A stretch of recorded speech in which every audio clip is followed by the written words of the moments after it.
Ladies and gentlemen, it's both an honor and a privilege to stand before you today at the Nepal Infrastructure Summit 2024, a flagship event that has been a beacon of hope and progress in our nation since 2014. I extend my deepest gratitude to CNI and Government of Nepal and the youth community of Nepalese contractors for orchestrating this significant gathering. Over the years, the Nepal Infrastructure Summit has blossomed into a premier platform, convening over thousands of participants from government bodies, private enterprises, international stakeholders, and thought leaders. This summit is not just an event, it's a crucible for collaboration, innovation, and transformative ideas in the infrastructure sector. As we gather here today, it is imperative to reflect on the state of infrastructure in Nepal, which touches the very core of our economic and social well-being. Our infrastructure projects predominantly face severe delays and inefficiencies. Take, for example, the Melanchi water project, initiated in the late 90s to quench the thirst of Kathmanduites.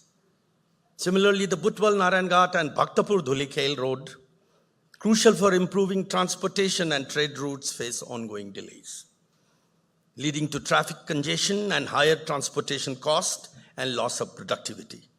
In contrast, our neighbor India set a world record by constructing a 100-kilometer stretch of road in just 100 hours. The feat highlights what is possible with strong project management, resource allocation, and technological integration.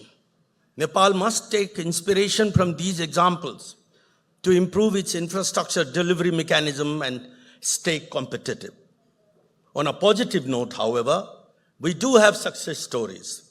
The Middle Marsyangdi hydroelectricity project has significantly contributed to the national grid despite initial setbacks.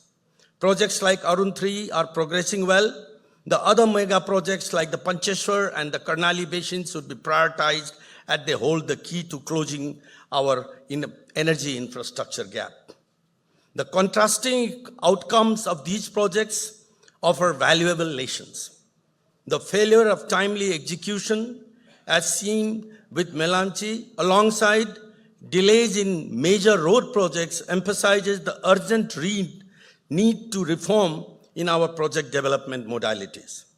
In contrast, the success of Middle Marsyangdi illustrates the impact of effective planning, stakeholder management, and adaptability. We must confront these challenges relating to the airport projects. We built Pokhara International Airport and Gautam Buddha International Airport, and I'm happy to note that the Right Honorable Prime Minister, as soon as he took charge of the office, immediately initiated a meaningful and conclusive dialogues to open these airports and enhance the traffic. However, we still need to act, and I'm happy to see the CEO of the AirAsia here and reaffirming from this podium the restarting of the linkages between Thailand and Nepal through AirAsia. I also understand that there are serious discussions going on to have these projects managed under PPP model. Infrastructure is just not about construction. It has to be a holistic development. Looking beyond our borders, we can learn from the international examples. South Korea, after the Korean War, South Korea was one of the poorest countries globally. We just heard the Nobel laureate here. Through strategic government planning, which he emphasized, investment in infrastructure and fostering private sector participation, it rapidly industrialized. The development of Incheon International Airport, now a global aviation hub, showcases how visionary projects can drive a nation's economy. China's special economic zones, SEZs, cities like Shenzhen, transformed from small fishing village into a mega city in just a few decades through tax incentives and regulatory reforms. Nepal must consider creating such zones to attract investment and catalyze infrastructure development. While the challenges we face are multifaceted, they are not unsurmountable. We must address key issues of execution delays and quality standard. Frequent political changes and bureaucratic inertia contribute to delays and poor quality projects. Establishing independent project management offices that remain insulated from political fluctuations is essential to ensuring continuity and adherence to the quality standard. Financing and investment. Nepal's over-reliance on loans for major projects places a significant burden on the economy. We must explore innovative financing mechanism, including the public-private partnerships, which can mobilize private capital and expertise. For instance, the Trishuli 3A hydropower project demonstrates the potentials of PPPs. Simplifying regulatory procedures is critical. Implementing a one-stop shop for project approvals can reduce delays and make Nepal more attractive to both domestic and foreign investors.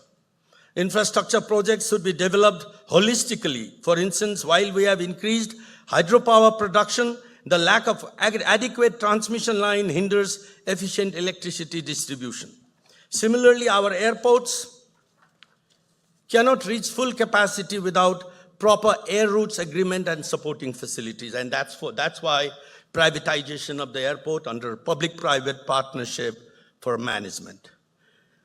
A successful model from India's PPP framework, which our president also talked about, hybrid annuity model, which is called the HAM, introduces to address challenges in traditional build, operate, transfer models, especially in road construction.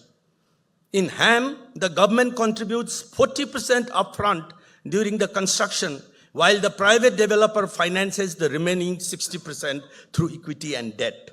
This reduces financial risk and ensures a steady cash flow through biannual annuity payments, eliminating reliance on uncertain toll revenues.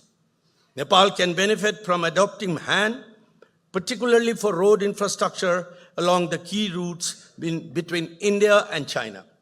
By reducing developers' financial exposure and guaranteeing returns through annuity program, we can attract more private sector participation and accelerate road infrastructure development. Nepal has also made significant strides in sustainability, particularly in the electric vehicle sector.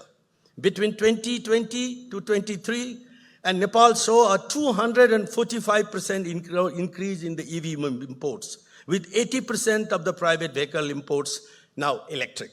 This transformation has helped reduce fossil fuel dependency and carbon emissions by an estimated of 1.5 million metric tons annually. The EV penetration rate in Nepal is amongst the highest in South Asia. This should inspire further investments in renewable energy, climate resilience infrastructure. Nepal's strategic location positions it at the heart of the South Asia-East Asia corridor, uniquely placed to serve as bridge between India and China. World's two largest and the fastest growing economy, while inter-regional trade in South Asia remains below 5%, Nepal can capitalize on its position by improving infrastructure to serve as a transit hub, unlocking new trade and investment opportunities. Investing in projects like the East-West Railway, strategic highways and airport connectivity with not only strengthen domestic infrastructure, will also boost Nepal's role in regional economic integration.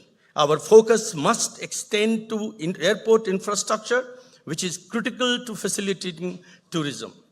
Let us envision, my friends, therefore, a Nepal where infrastructure is not a bottleneck, but a catalyst for growth, where our airports operate at full capacity, connecting us to the world, where our hydropower not only lights up our home, but also powers our neighbors, where our tourism industry attracts millions, creating jobs and promoting cultural exchanges, where our agriculture sector thrives, feeding our people and exporting value-added products, and where every citizen, regardless of where they live, has access to the opportunity that infrastructure begins. Thank you.